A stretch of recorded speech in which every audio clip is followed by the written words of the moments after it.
In this video, we're going to cover the worst categories to list in. I hope you're excited because this is a very important video. Here, we're going to talk about all the worst categories that you do not want to be listing in Amazon or searching for a product within. Why are we telling you to avoid these specific categories? I'm trying to help you. I want to empower you to become a financially independent person. To make that happen, I need you to become successful right off from the beginning. By avoiding these specific categories, it will increase your chances of success tenfold. These categories are difficult to break into, and they usually are very competitive. Sometimes these categories have barriers to entry, specific requirements, low traffic, or high returns. One of the most stumbling blocks for people getting ready to private label their first product is to find out which niche to get into. It is a big decision, and it will play a huge role in whether your FBA venture is successful or not. Let's start off right.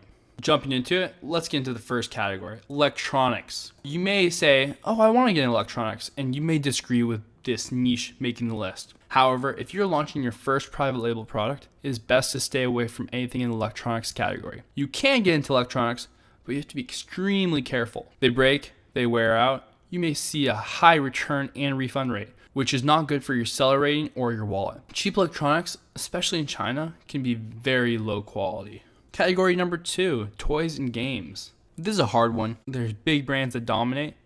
You have to know who you're going against. You have to know your market and audience. You have to be in a specific niche if you want to dominate this category. I recommend just staying away. Number 3, this is a biggie, fitness. This is an incredibly tough market. Unless you're a fitness athlete, you better stay away from this market. Supplements are exceptionally hard. If you want to be successful in this market, you actually have to use a product and be the evangelist for it. I have had success in the fitness category, but it is ruthless and competitive unless you know the space. You're probably going to be dominated. Fitness may be a multi-billion-dollar industry, but it is very competitive. Let's talk about supplements on the fitness category in specific. This is a huge industry. If you know Tim Ferriss from the 4-Hour Workweek, he started this off with his private label company by selling these supplements online. So it may be really tempting to do the same thing and grab a small piece of that multi-billion-dollar pie. But you know what really scares me? Other people's health. Killing somebody, getting sued. Nutritional supplements are not regulated by the US FDA. This is the same governing body that makes pharmaceutical companies spend millions of dollars to go through years of testing and red tape to put their drugs on the market. But if it's just a nutritional supplement, the manufacturer is responsible for ensuring its safety. Don't believe me? Go check it out for yourself. Do you really want that level of liability? What happens when somebody goes to the hospital after taking your private label diet pill and sues you?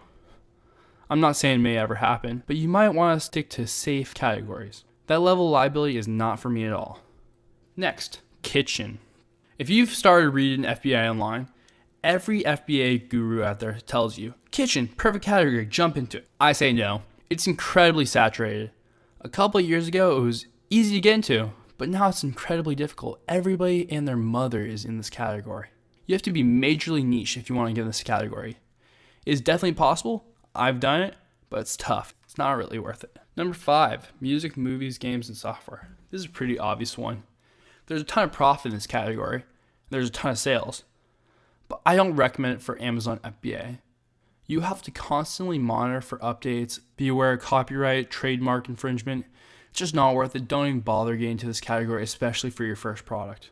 Number 6, shoes, handbags, and sunglasses. These are kind of different. First is very personal in nature, which means you'll see a high refund rate and return rate compared to other categories. With Amazon Prime, people can return items so easily, and they might not like the look of the item and when they try them on, so they'll just go refund. Second, these products tend to have a lot of brand loyalty. People prefer the Air Jordans, Gucci bags, and Ray-Ban sunglasses. Not only do they prefer the big brands, but they're also fiercely loyal to them. Number 7, jewelry.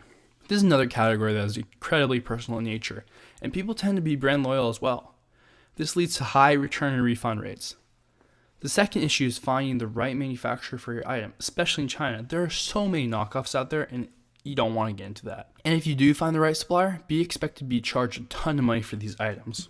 Number 8, industrial and scientific. This is kind of a different category.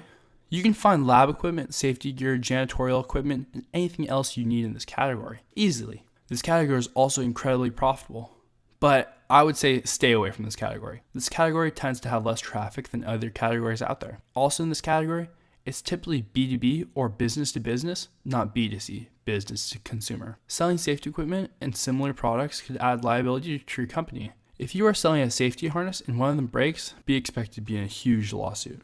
Number 9, grocery and gourmet food. So this is actually a double-edged category. I do recommend this category, but it's really not smart to be sourced from China. There are a ton of requirements in this category, such as the 90-day shelf life. For your first products, stay away from this category, and maybe after a few products, you can get into it. Number 10, appliances. So this one should be pretty obvious. These items weigh a ton, cost a lot, and they're incredibly hard to private label. Most people will go for the big brand names on these type of items. It's not worth it, stay away. Number 11, phone and tablet cases. I'm sure everyone had this idea at some point. If you were listening to the intro from Eric and I, we talked about our iPhone cases and how we did very well. There is no shortage of manufacturers on Alibaba that make cases for iPhones and iPads. It sounds great. A cheap silicone or plastic shell that you can buy for less than $1 each, small and cheap to ship. What could be bad? Well, just do a quick search on Amazon for iPhone case. There are pages and pages of results. There are well-known brands and no-name brands. There are dozens and dozens of styles and colors and designs. You know what it sounds like to me? Information overload and severe decision anxiety. How does anyone choose which case to buy? In other words, good luck getting your case found in the vast sea of iPhone cases. I decided to import and create a brand for my cases when the iPhone 7 was launched. It did decently well, and I can tell you it's the best case I've ever had for my iPhone. But you know what? My price is low, profit margin sucks, and I will not be importing them again. Number 12 and final category, clothing. Most clothing is light. It can be folded and shipped in small packages. These are great things, but what's not good is managing the inventory. T-shirts, jeans, underwear, they don't really come in one size fits all. They are also gender specific. So if you're selling t-shirts, you're gonna have to stock at least 4 different sizes. And if you wanna sell different colors, add 4 more to each of those colors. You wanna offer both men's and women's, double that.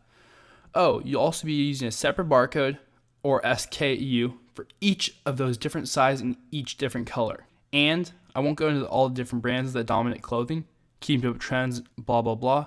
But I really don't care about that, but most consumers do. It's a ton to keep up with. I actually looked in this when Lululemon started becoming popular.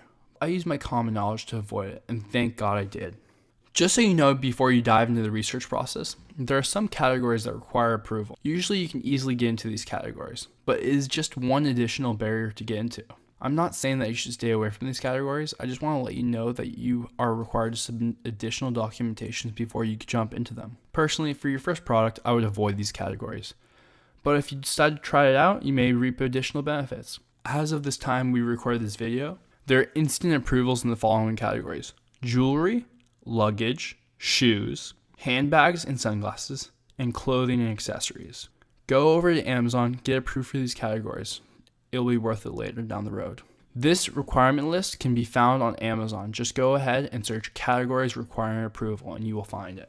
So in review, these are the worst categories, and I say stay away from them for your first product. Number 1, electronics. Number 2, toys and games. Number 3, fitness. Number 4, kitchen. Number 5, music, movies, games, and software. Number 6, shoes, handbags, and sunglasses. Number 7, jewelry. Number 8, industrial and scientific. Number 9, grocery and gourmet food. Number 10, appliances. Number 11, phone and tablet cases. And finally, number 12, clothing. Just stay away from these categories in the beginning and you'll be happy you did. In this video, we covered the worst categories. In the next video, we'll cover the best categories.